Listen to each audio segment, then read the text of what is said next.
Okay, so you're having problems with your students not reading the content that you want them to read. There's a couple of things that we can do.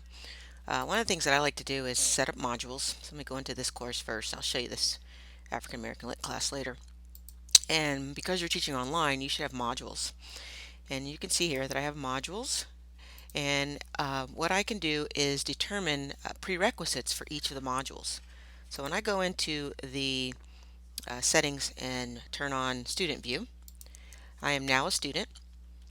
I'm not a very good student, so when I go into modules, you'll see that I haven't completed everything that I need to complete. And as a result of that, these assignments down below, I can't click on them, okay? Because there's a prerequisite for this module of the orientation module, which is this module here. And you can see that in this module, I said that I want it for this page, the orientation start page, to be viewed. Student information form, they needed to be viewed. They had to submit something in this discussion, and you can see I don't have a green check mark. So as a result, this has not been completed, and so I cannot go in to any of these modules that are below. And the same thing happens if I go into the calendar. So anything that is scheduled after that first module, I can't get into, including these assignments here. So there's a message that pops up when you click on it that says this assignment is part of Module 2 and hasn't been unlocked yet. And if a student is really persistent, they'll click on it and the same thing, the same message will pop up and say, hey, you can't get into this. Now they can see the rubric, how they're going to be graded, but then it tells them you can't get into it until you've completed, this is part of Module 2 and it hasn't been unlocked yet, and these are the prerequisites. So it shows me the two things that I didn't do in the orientation module. So I have to complete this module, but I also have to complete these two items in the module.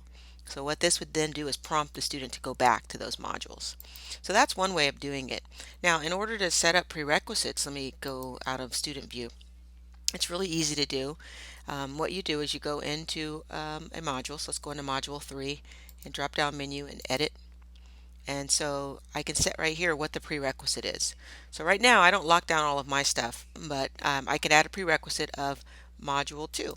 So I can click on this and say they can't get in until they've completed orientation and module 2, which would make sense because it comes before module 3.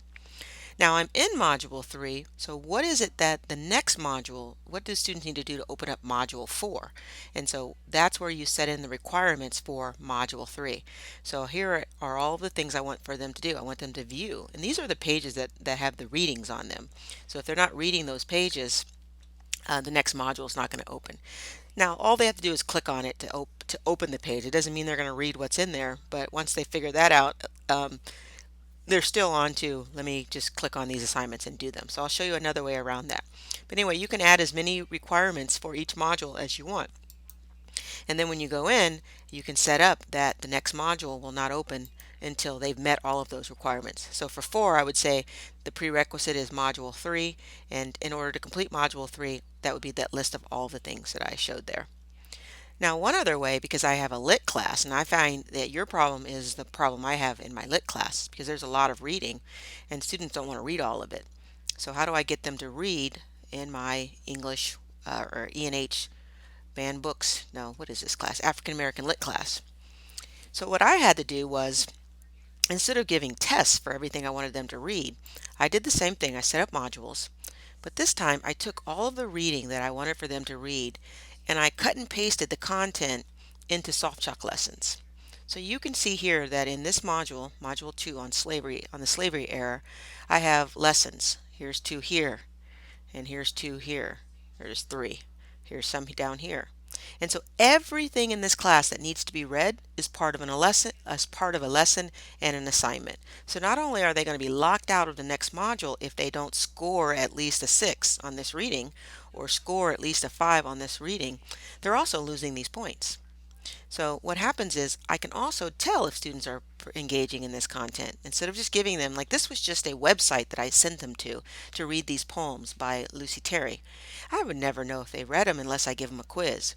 But now what I can do is when I click on this Softchalk lesson, I can see a report. It tells me what students have engaged in it, at what time, how many attempts they needed, what their score is because I added some quiz poppers in there. What the students actually see is the lesson. So here you can see it's just text that I cut and pasted from the website. And now instead of just saying read this and not knowing, I can actually pop in a couple of quiz questions to see if they're engaging with it. So again, there's no foolproof way to show that students are reading all of your content, but it does at least give you some satisfaction that they're getting some points for it and they're answering some questions. Here I added in some audio, so not a lot of reading. There's a lot of reading, so I want to mix it up a little bit. So I just added in an audio file, and then after they listen to that file, they answer a couple more questions. Now I don't put questions on every page. Here's some reading here, but as the students click through, sometimes there's quiz questions, sometimes there's not. Here's one of the poems that I wanted for her to, or wanted for the class to read. So that kind of gives you an idea then now when students are going through the content, they're required to read, but all of the reading has been added into a Softchalk lesson. So that's one of the options that you can do. And then of course the rest of the class is just set up. See how there's prerequisites? So you can't get into module 5 until you complete module 4 and so forth. You can't get into module 2 until you've completed module 1. And so this really forces students to stay on track of things and get it done.